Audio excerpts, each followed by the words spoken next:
ہر ایک مومن کے دل کی ہے صدا مسلم پرسن اللہ،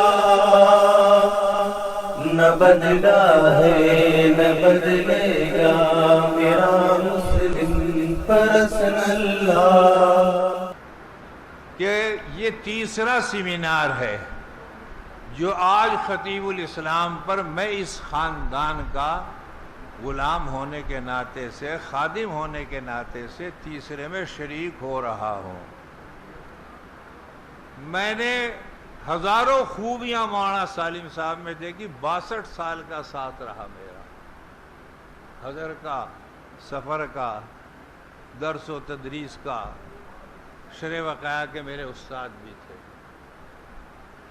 لیکن اتنی خوبیاں نہ بیان کی جا سکتی ہیں نہ وقت ہے۔ 4 چیزیں میں نے ان کی زندگی میں بڑی پیاری پائی، بس وہ عرض کروں اور ختم کروں۔ علوم و معارف میں عبور اور درس و تدریس میں نور، اور علم و باز کے اندر سرور، اور زندگی کے اندر اعتدال اور صبور۔ یہ 4 خوبیاں ایسی ہیں، اور مسلک دیوبند بھی تقریباً 4 ہی چیزوں سے مرتب ہوتا ہے۔ یتلو علیہم آیاتہ وَيُعَلِّمُهُمُ الْكِتَابَ وَالْحِکْمَةَ وَيُزَکِّیہِم۔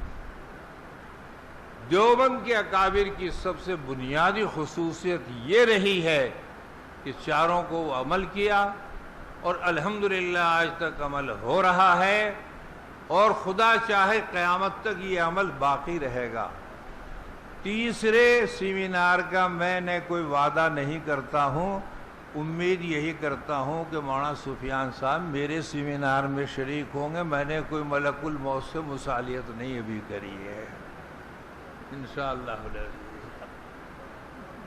تو حضرت مولانا سالم صاحب نبر اللہ مرقدہ کی خوبیاں بہت ہیں، لیکن میں نے یہ 4 چیزیں آپ سے بتائی ہیں، اور اللہ تعالیٰ مولانا سفیان صاحب قاسمی کو، مولانا احمد خضر صاحب کا، عمر کو آپ بنائے تو نعم البدل نہیں بن سکتا، بدل ہے۔ خواجہ معین الدین اجمیری کا بدل کوئی ہو نہیں سکتا ہے، بدل موجود ہے۔ خطیب الاسلام نبر اللہ مرقدہ کا بدل مولانا سفیان صاحب قاسمی موجود ہے، اور یہ اللہ کا فضل ہے، اللہ کا کرم ہے نسبت قاسمی پر، کہ ایک جناب علی تیار ہوتا ہے، تیسرا تیار جناب علی بیٹھا بیٹھا ہو جاتا۔ مولانا شکیل صاحب کو اللہ عمر میں برکت عطا فرمائے، ان کے درجات کو بلند عطا فرمائے۔ جس دن سے آ کر بیٹھے 4 چاند لگا دیے پوری دنیا کے اندر حجت الاسلام اور دارالعلوم وقف دیوبند کی جناب علی خدمات سے انہوں نے پوری دنیا کو روشناس کرایا، اور ایک عظمت اور ایک دلوں کے اندر محبت اور پیار اور انسانیت کی شمع جلا دی۔ وآخر دعوانا الحمدللہ۔ ہر ایک مومن کے دل کی ہے صدا مسلم پرسن اللہ، نہ بدلا ہے نہ بدلے گا میرا مسلم پرسن اللہ۔ ہر ایک مومن کے دل کی ہے صدا مسلم پرسن اللہ،